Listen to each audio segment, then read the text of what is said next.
নমস্কার, আমি মৃত্যুঞ্জয় কাল্পনিক উপমায় আপনাকে স্বাগত। জীবনকে উন্নত করার জন্য কষ্ট করতেই হয়।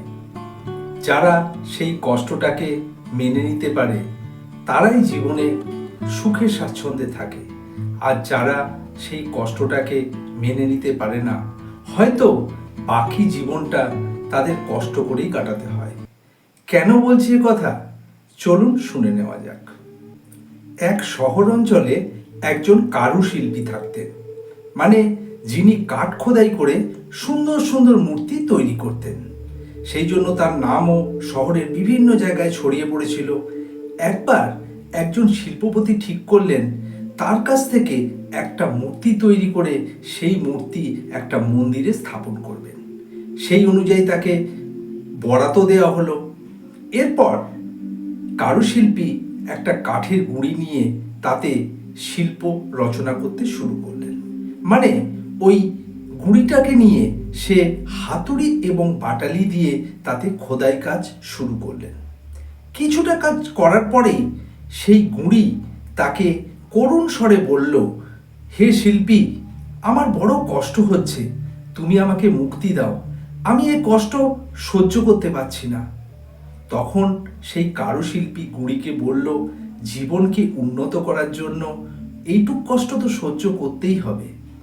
তখন সেই গুঁড়ি কারুশিল্পীকে বলল, আমি গুঁড়ি হয়ে বেশ আছি, আমার উন্নত হওয়ার দরকার নেই, তুমি আমাকে মুক্তি দাও, এই কষ্ট আমি সহ্য করতে পারছি না। তখন কারুশিল্পী দেখল না, এটা ঠিক হবে না। তখন সে ওই গাছের গুঁড়িটা টেবিল থেকে নামিয়ে রেখে অন্য একটা গুঁড়ি নিয়ে তার কাজ শুরু করলো। বেশ কিছুটা কাজ হয়ে যাওয়ার পর ওই গুঁড়িটার কথা তার মনে পড়ল। তখন সে এই যে গুঁড়িটা দিয়ে কাজ করছিল সেই গুঁড়িটাকে প্রশ্ন করলো, আচ্ছা, আমি যে তোমার উপর এই যে অত্যাচার করছি, মানে আমি শিল্প করার জন্য যেটুকু দরকার সেটুকু আঘাত করছি, তোমার কি খুব কষ্ট হচ্ছে? তখন সেই গুঁড়ি বলল, কষ্ট যদিও হয়, এইটুকু কষ্ট তো আমাকে সহ্য করতেই হবে, কারণ আমার পরিবর্তন ঘটবে, পরিবর্তনের জন্য এটুকু কষ্ট আমি করব, তুমি তোমার কাজ করে যাও। এরপর শিল্পী আস্তে আস্তে কাজ এগিয়ে যেতে থাকে। একটা সময় একটা মূর্তি সম্পূর্ণ হয়, মানে ওই কাঠের গুঁড়িটা একটা মূর্তিতে রূপান্তর হয়। ওদিকে মন্দির সম্পূর্ণ হয়ে যাওয়ায় দিনের ঠিক সময় সেই শিল্পপতি এসে উপস্থিত মূর্তি ডেলিভারি নেওয়ার জন্য। তিনি সঙ্গে করে একজন পরিচিত মানুষকে নিয়ে এসেছিলেন ওই মূর্তিটা বহন করার জন্য। এসে তারা কথাবার্তা বলতে বলতে হঠাৎ সেই মানুষটার লক্ষ্য পড়ল ওই মেঝেতে আর একটা গুঁড়ি রাখা আছে। তখন সে গুঁড়িটাকে ভালো করে দেখতে থাকলো। এরপর ওই কারুশিল্পীকে জিজ্ঞাসা করলো, আপনি কি এই গুঁড়িটা দিয়েও কোনো মূর্তি তৈরি করার কথা ভেবেছেন?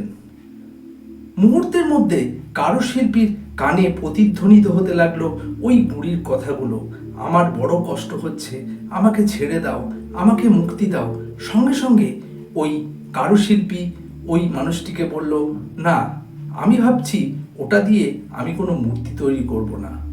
তখন ওই লোকটি বলল, তাহলে শুধু শুধু আপনার এখানে এটা পড়ে আছে, আমাকে দিয়ে দিন, কি দাম দিতে হবে বলুন, আমাকে এটা দিন, আমার কাজে আসবে। তখন শিল্পী দেখল, সত্যিই তো, ওটা দিয়ে যখন আমি কিছু তৈরিই করব না, তখন ওটা শুধু শুধু রেখে কি হবে। তাই তার কেনা দামে ওই ব্যক্তিকে ওই গুঁড়িটা দিয়ে দিল। এরপর মূর্তি এবং গুঁড়ি দুটোই ডেলিভারি হয়ে গেল। মূর্তি গিয়ে স্থান পেল একটা মন্দিরে। এরপর সেখানে ভক্তদের ভিড় জমতে লাগলো, ফুল, মালা, সুগন্ধি ধূপ দিয়ে তার পুজো হতে লাগলো। এদিকে ওই কাঠের গুঁড়িটা স্থান পেল একটা মাংসের দোকানে।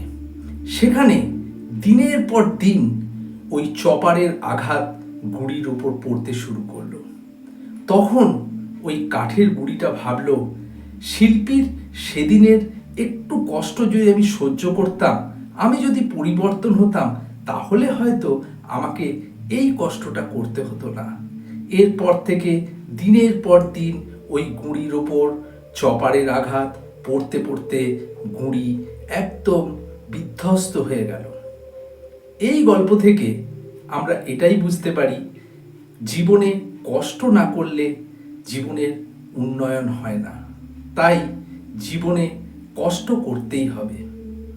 যদি আমার এই প্রতিবেদন আপনার ভালো লেগে থাকে তাহলে চ্যানেলটাকে সাবস্ক্রাইব করে এবং পরিচিতদের মধ্যে লিঙ্কটা শেয়ার করে আমার সাথে থাকবেন।